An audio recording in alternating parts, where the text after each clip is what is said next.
लोग अमीरी नापने के लिए पैसा कितना है ये देखते हैं, लेकिन मेरे हिसाब से अमीर इंसान उसे कहा जाना चाहिए जिसके पास देने के लिए सबसे ज्यादा प्यार हो। अगर अमीरी का ये पैमाना मान ले तो चेन्नई में रहने वाले जोसेफ सेकर इस इंसान की गिनती दुनिया के सबसे अमीर लोगों में की जाएगी। ऐसा क्या किया है इस इंसान ने? जोसेफ सेकर ये इंसान हर रोज लगभग 5000 तोते को खाना खिलाता है। दिन में 2 बार सुबह 35 किलो और शाम को 35 किलो का अनाज जोसेफ खुद के जेब से खर्चा करते हैं। ये खर्चा होता है लगभग 2500 रुपए दिन का और जोसेफ की कमाई का 40% हिस्सा।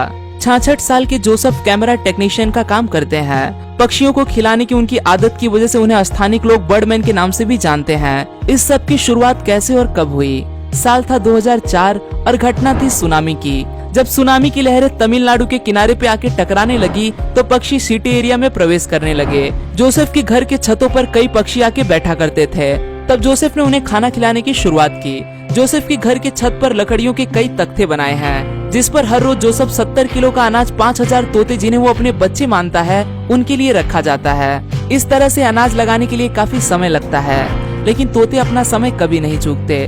सुबह 6 से लेकर 7 तक और शाम को 4 से लेकर 6 तक इनका आना जाना लगा रहता है। पक्षियों को खाना खाते देखने से जोसेफ को सुकून मिलता है। जोसेफ का कहना है कि जब तक मेरी सांस में सांस रहेगी मैं इनको खाना खिलाता रहूंगा।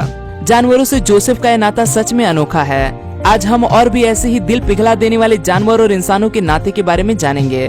2005 में मिगल गुजमान इस व्यक्ति ने अपने बेटे दामियान के लिए कुत्ता गोद ले लिया। वो उसकी बहुत केयर किया करते थे। एक दिन मिगल गुजर गए, तभी से मिगल का कुत्ता भी घर से चला गया। गुजमान फैमिली ने उसे बहुत ढूंढा, लेकिन वो कहीं नहीं मिला। फिर वो कुत्ता मिगल की कब्र पे दिखाई दिया।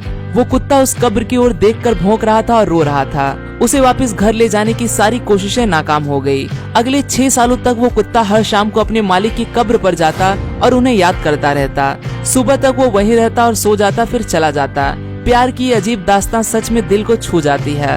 अब की कहानी जो है वो रेडिट पर रीटा बूप नामक यूजर ने बयां की थी। रीटा बूप वॉलबिस नामक जानवरों की केयर टेकर हुआ करती थी। वॉलबिस कंगारू की एक प्रजाति होती है। रीटा बूप के घर के पास ही जानवरों का बाड़ा हुआ करता था, जहां इन वॉलबिस को रखा जाता। इस दुनिया में खुद के बलबूते पर जीने लायक काबिलियत हो जाने के बाद इन वॉलबिस को जंगल में छोड़ा जाता। जंगल में छोड़ने के कई दिनों या महीनों के बाद ये वॉलबिस रीटा बूप को मिलने आया करते थे। रीटा बूप के पाल पोस कर बड़े किए मीरा बूप की कहानी भी कुछ खास ही है। उम्र के महज 5 महीने के दौरान मीरा बुका की माँ को एक कार ने उड़ा दिया। इसके बाद मीरा बुका इस वॉलबी को रीटा बूप के पास छोड़ दिया।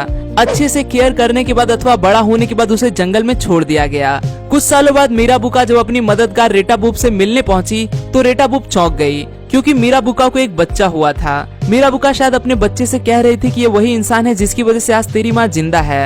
ये न होती तो मैं भी न होती और शायद तू भी इस दुनिया में कभी ना आ पाती। क्या कोई दोस्त अपने दोस्त के लिए 8000 किलोमीटर का सफर तैर करके पूरा कर सकता है? वो भी एक बार नहीं बल्कि बार बार। एक पेंगुइन कुछ इसी तरह अपनी गहरी दोस्ती निभाता है तथा इसका दोस्त एक इंसान है। रियो दी जेनेरियो के किनारे पे कीचड़ में ये पेंगुइन फंसा हुआ था। पता नहीं कितने देर से ये निकलने की कोशिश कर रहा था। जोएल परेरा डिसूजा इस इंसान ने पेंगुइन को कीचड़ से बाहर निकाला, उसे नहलाया तथा तब तक उसकी केयर की, उसे खाना खिलाया जब तक वो पूरी तरह से ठीक नहीं हो जाता। कई महीने साथ बिताने के बाद ये पेंगुइन समंदर में चला गया। जोएल को लगा कि अब ये वापस लौटकर कभी नहीं आएगा, लेकिन कुछ महीनों बाद ये लंबा सफर तय करके अपने दोस्त से मिलने फिर चला आया। अथवा ये आने जाने का सिलसिला बार बार चलता ही रहा। किसी ने सच ही कहा है, प्यार दोगे तो प्यार मिलेगा।